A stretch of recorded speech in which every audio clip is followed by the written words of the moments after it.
The Earnestly Speaking podcast is a show that is founded on free-flowing conversation and may at times venture into mature subjects. Listener discretion is advised.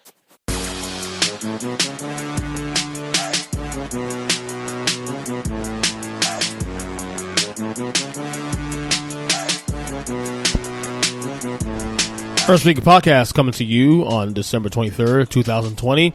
How you guys doing? It is Christmas Eve. If you believe in that kind of thing. Of course, podcasts.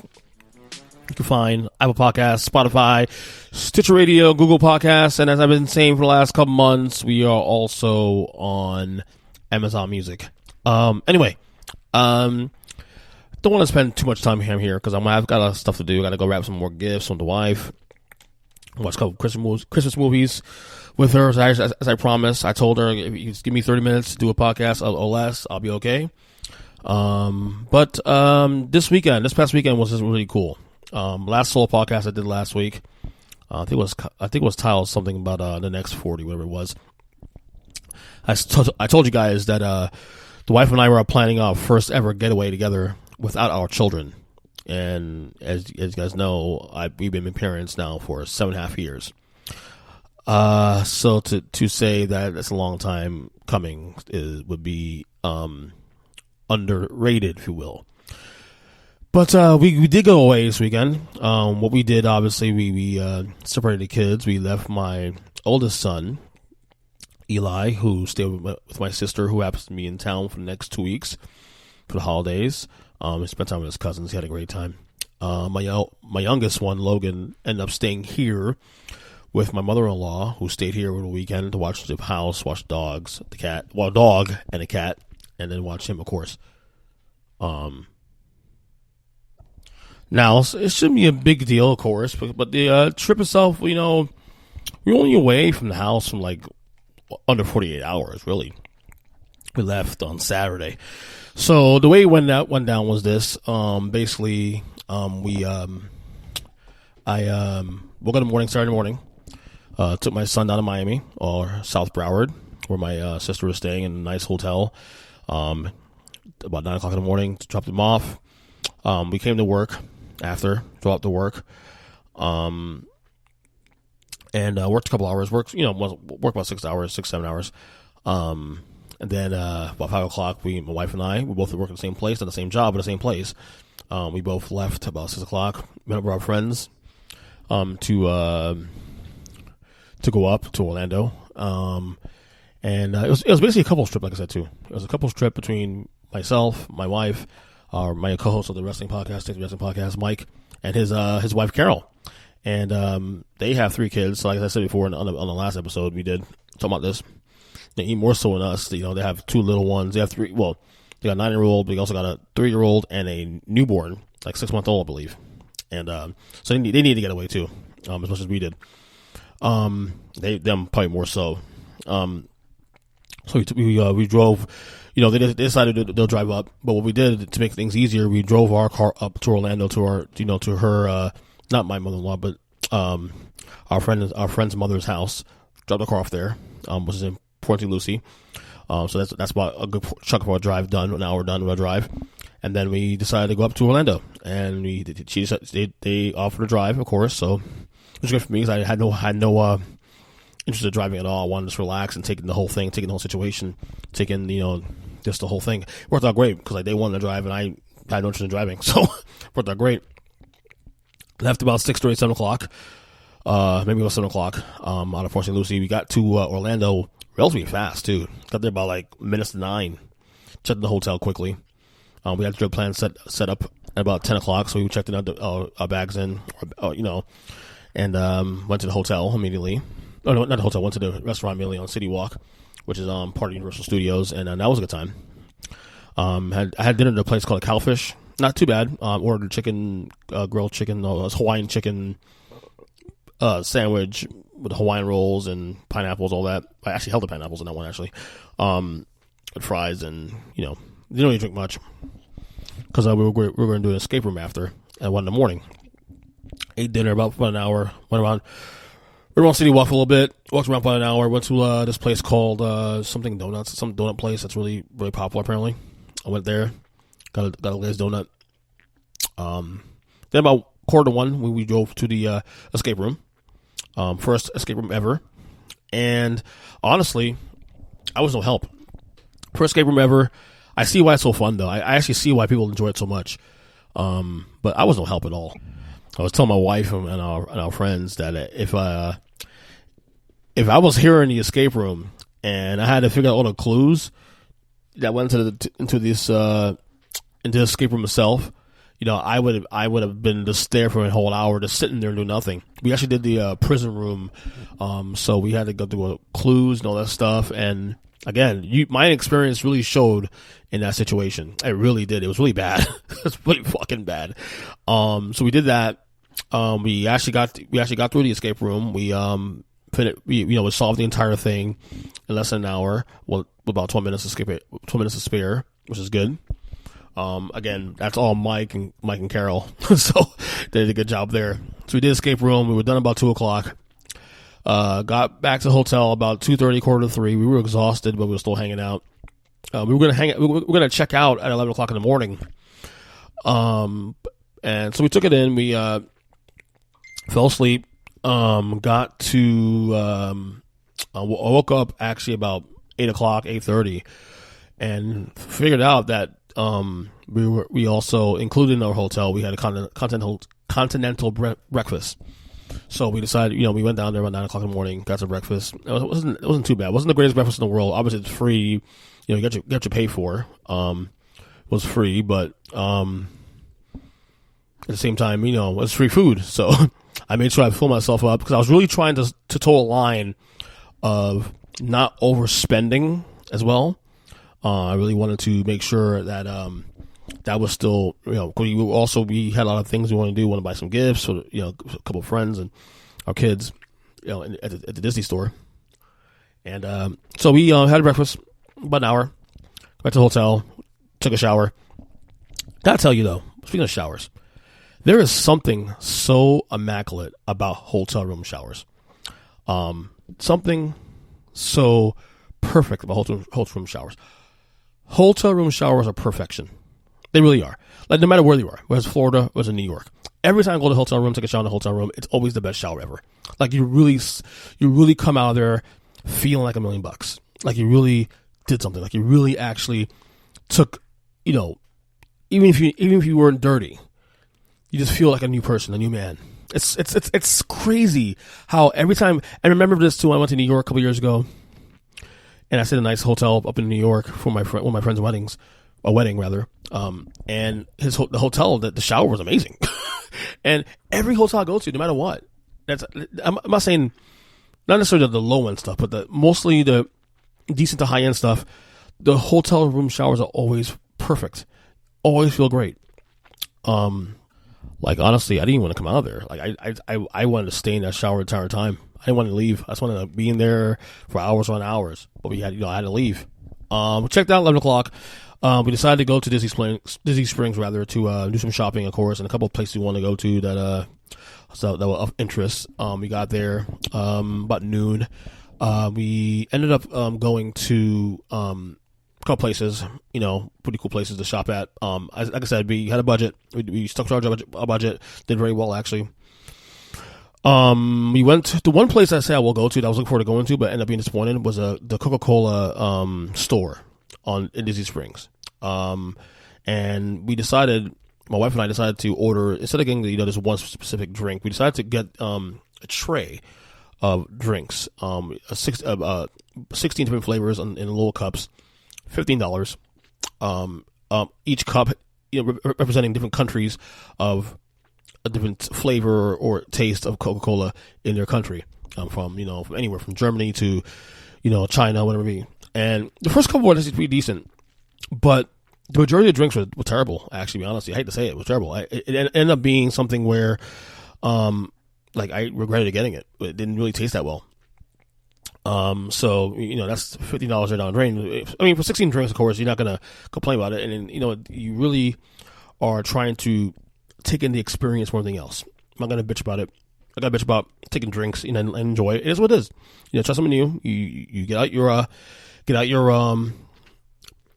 comfort zone and try new things. And didn't really enjoy it at all. And one of the, that's one of the things I really, the low lights of the trip, really. And I can't say it's really a low light, because the pretzel was good, actually. It had a nice little pretzel there. I got a pretzel and a Coke, actually, and a regular Coke.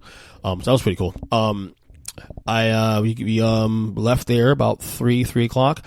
We were about to leave, and then I had to go to the bathroom. Now, earlier that day, when we got to Disney Springs, I had to go to the restroom to do, my stuff, And what happened is I end up, I've been saying this too a lot lately, that I've been really wanting to get into coffee.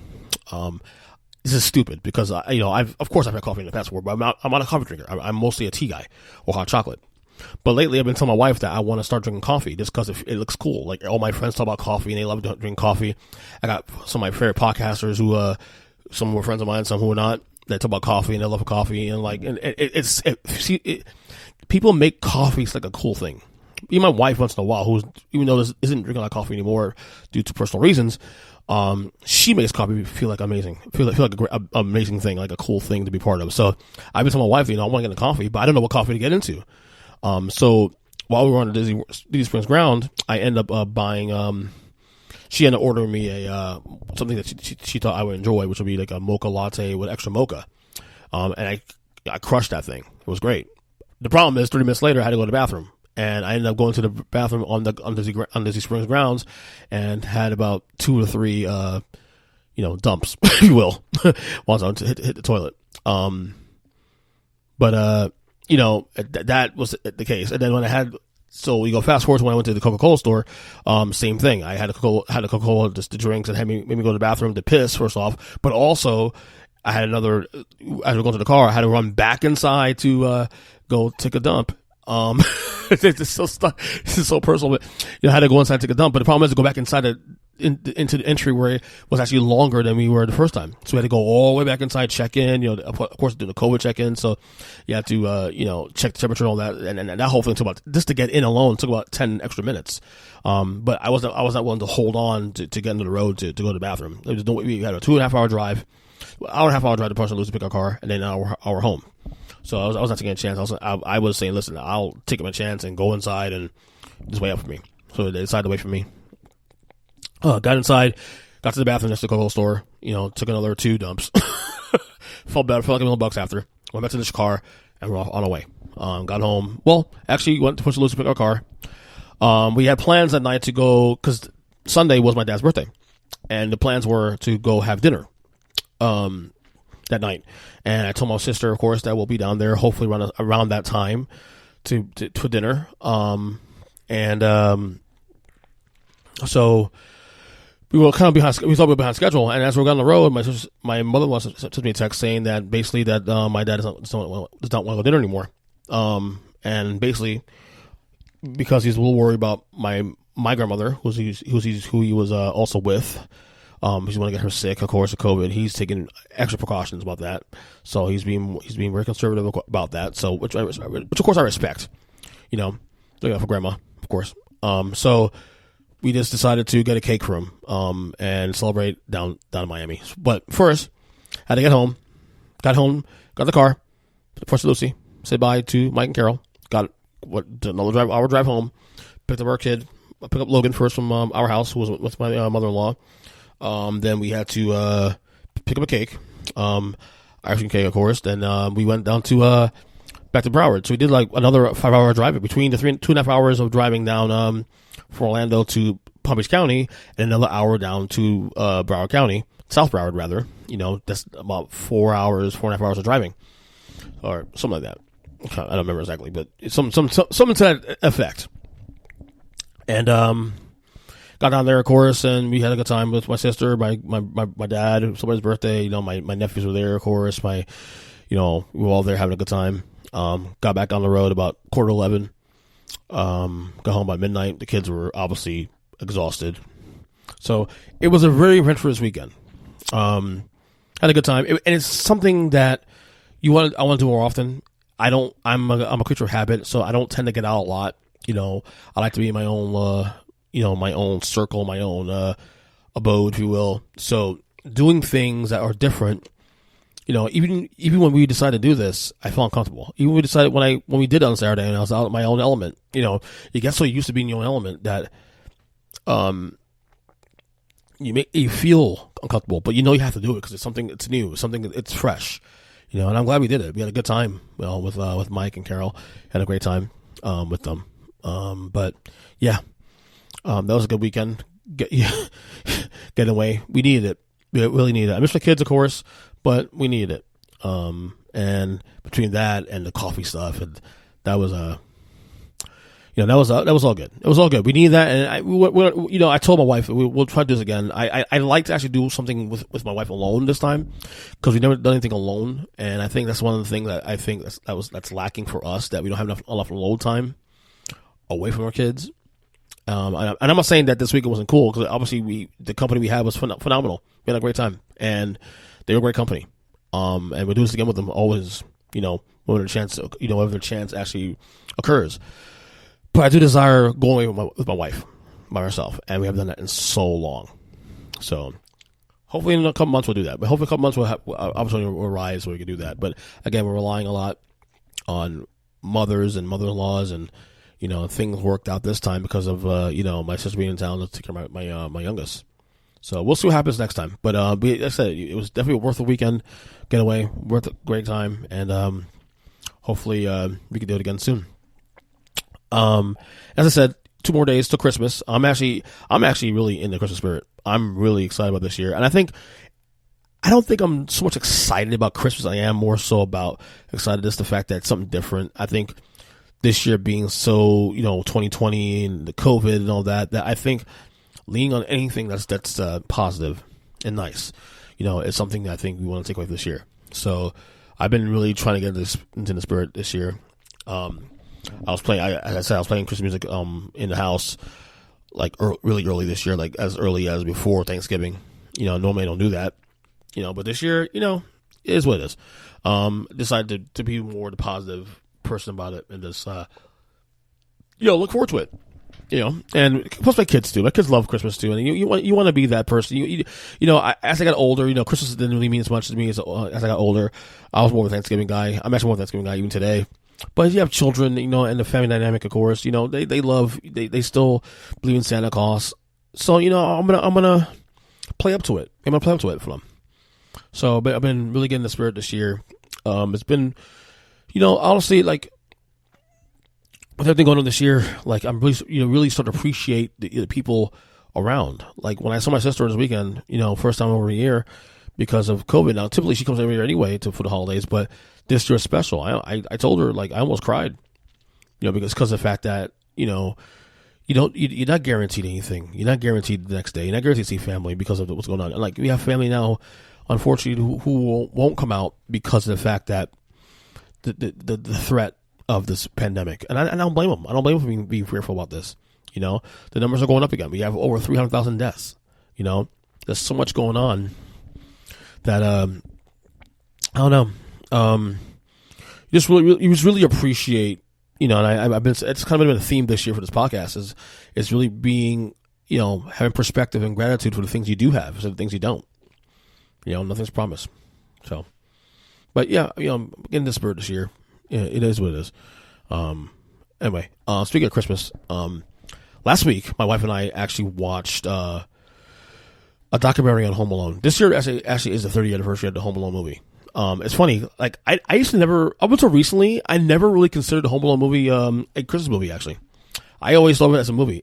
I know it's a Christmas movie. I know it's set in around Christmas time, both movies. Actually, well, I say both movies because I don't really acknowledge Home Alone 3. Only the first two of Macaulay Culkin. But, I never ever really, up until like recent years, I never really considered Home Alone a Christmas movie. Obviously, it's a great movie. It's actually my favorite Christmas movie of all time. But up until probably 5 years ago, I didn't really consider it a Christmas movie, just because I considered it a great movie in general.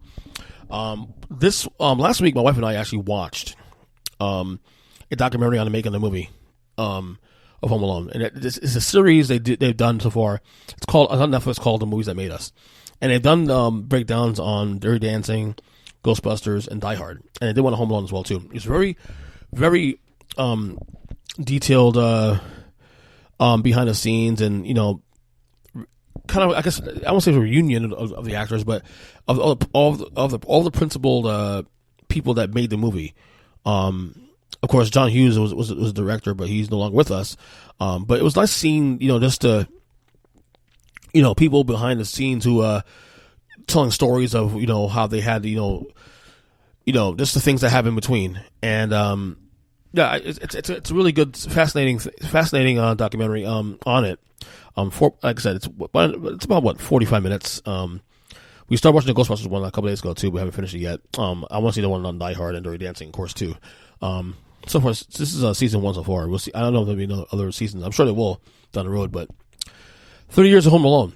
Like I said, it's weird because I even though I know it was a movie set at Christmas, I just never considered a Christmas movie. I never really considered that.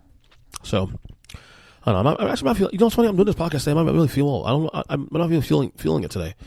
I feel like I'm slurring my words a little bit. I feel like I'm just existing now. I don't know. I'm exhausted. I've worked all week, and I don't know. I feel like I was getting sick earlier. I put my kids down to sleep because my kid was kind of being fussy. And I, squeezed this podcast in because I want to get it in because I haven't done a podcast since last Thursday. Did a preview, and I wanted to get some of these things off my chest, while I could.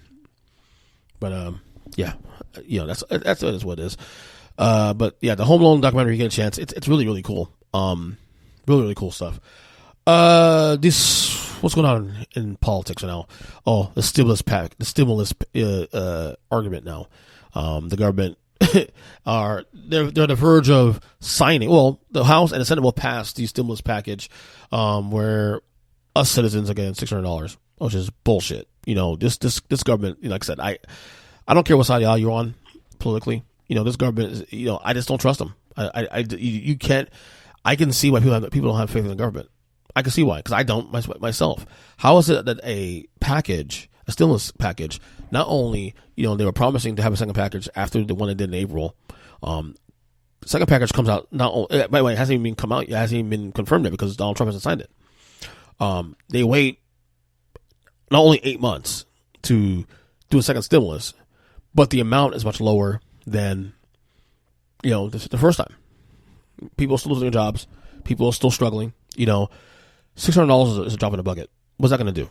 If you're trying to stimulate the economy, you should be giving at least $1,500 to $2,000 at least. And I even dare say that may even be enough.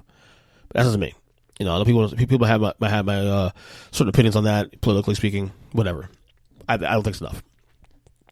Donald Trump last night said that he's for $2,000. I agree with him.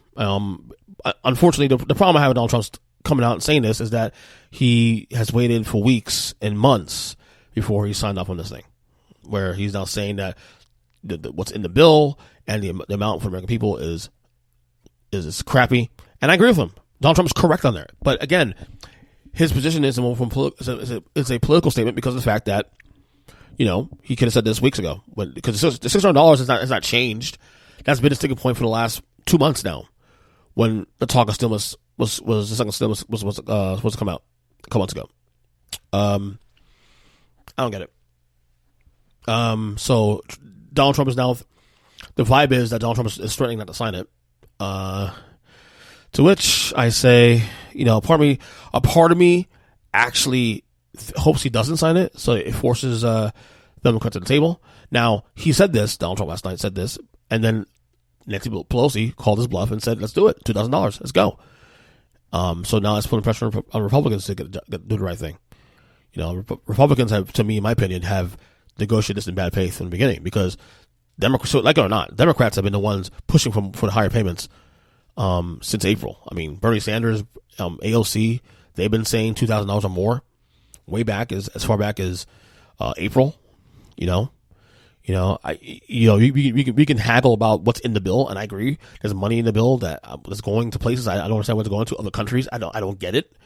But we can haggle about that.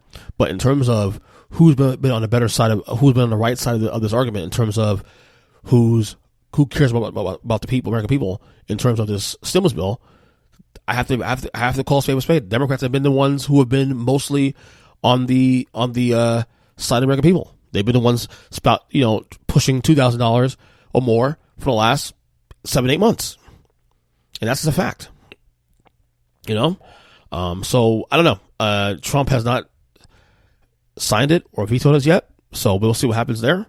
I do know that to me, my position on this, honestly, like, I'm lucky, I'm blessed, I'm working, I'm able to work, I'm blessed. My concern is for American people who aren't working right now, who needed money to pay bills, who need to get ahead, because they're struggling, and it's no fault of their own. They didn't decide to shut down. They were told to shut down. Businesses were told to shut down. What are they supposed to do? You know what I'm saying? So my heart goes to all the people who are struggling to make ends meet at this point now because of, and you think the government, we sit here and we tout this country. Everybody, this is the greatest country in the world, and believe me, I love this country. We are economically, flourishing, and yet we're haggling over $600. Like, seriously? And that's supposed to hold us over for the next 5-6 months? It's ridiculous. So hopefully the right thing is done. Hopefully this $2,000. I'm sorry, the $2,000 is, to me, it's almost. I don't even think $2,000 is enough, to be honest with you. Considering the amount you got to pay on rent or the amount you got to pay on on mortgages and stuff. Like, come on. And again, no fault of the American people, but yet you have corporations getting bailed out left and right. I don't know. It's a bad look. It's really bad look. All right, fine, where I go. Again, this podcast seems very over the place. I apologize if I sound like I'm slurring my words a little bit or just kind of like stop and go. I apologize. I don't know. Maybe we shouldn't record this today, but I had to get it in. But last thing before I go, we know officially now that it's the 14 playoff college football playoff selection. Like I said, I have not been watching college football this year. For numerous reasons. Obviously, as I said, Florida State sucks this year. As I said before, also too, that with COVID and the Big Ten starting late and the Pac-12 starting late, the whole season just seemed chaotic, canceling games left and right. It just didn't feel like a season worth biting in too much. But we're going to have a 14 playoff. The 4 teams as follows: Clemson, Notre Dame, Alabama, and was it Clemson, Notre Dame, Ohio State. I'm not sure the order is right or not. I don't remember exactly. I was on the road actually when they announced this the 4 teams. Lots of arguments there to be made about whether or not Notre Dame deserves to be there or Ohio State. Personally, I don't think Ohio State should be there because they only play 6 games this year. That's in my opinion. I think you play 6 or less. You shouldn't be in the conversation. That's just me though. I don't know. But again, I don't have a strong feeling about this really because I haven't watched the season. Like I have to be honest with you. Like I feel bad saying this because the kids are playing this game, but this season feels like an asterisk season. It really does. Like it feels like that nothing should have just happened. So I don't know. I think right now we look at the optics. I think Alabama's the best team. Obviously they played they blew the game with Florida on SEC title game last week. We'll see how they bounce back from that, but. I don't know, man. It's not feeling it this year. I know. To be honest with you, I'm actually surprised. I'm actually talking about this right now. But it's one of the things. I'll try to get into it bowl season, if you will, or get to the playoff. But it's just been a season not worth really paying attention too much. This and for good reason, because of COVID. Well, I say good reason, not good. It's not good because of COVID, but I understand why. It's hard to get into the year. It really is. So anyway. All right, this is a tough podcast, so let me just get through it, put it up, and get it out. I'm on Twitter, EJChristian7. You guys have a very Merry Christmas, and we'll talk next time. And I guess that is it for now. Take care.